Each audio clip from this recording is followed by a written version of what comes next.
No city knows how to throw a party quite like New Orleans, which hosted Super Bowl IV in 1970. The first Super Bowl held in the Big Easy proved to be a difficult task. The game featured the Vikings and the Chiefs, but there was much more to see than just football. Pre-game festivities began with a parade modeled after Mardi Gras.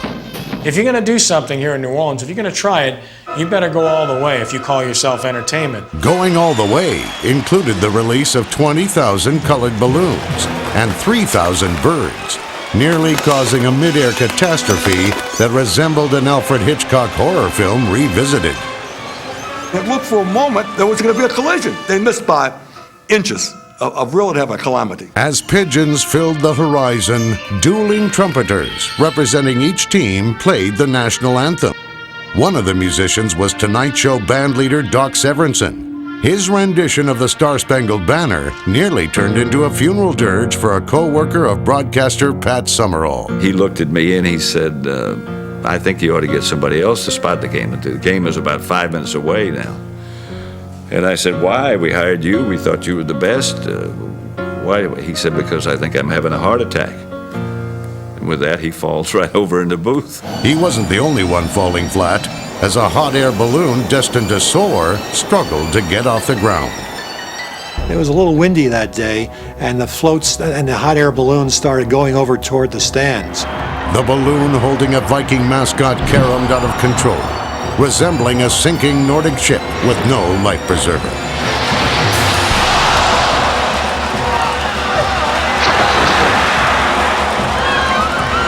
The balloon got loose and dragged a couple of people through the stands, almost out of the stand. Fans in the stands began fleeing for their lives. The balloon then crashed in the lower deck, scattering terrified Southern belles who had just finished their pre-game pageant.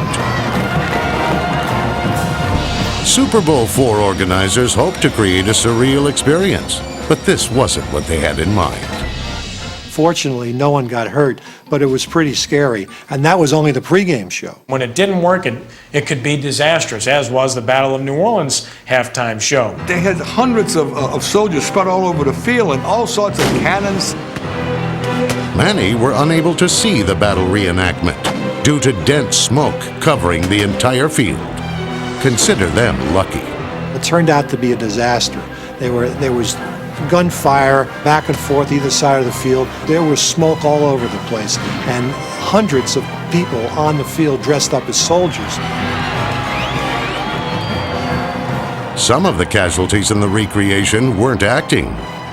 One of the guys loading the cannons had a cannon misfire, and it blew off part of his hand.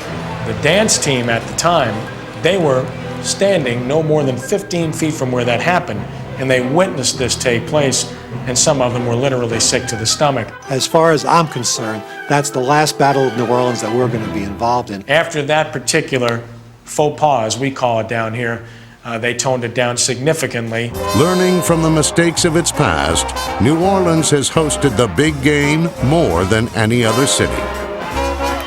Perhaps the blunders of Super Bowl IV were a blessing in disguise, as New Orleans is now the premier Super Bowl site of the NFL.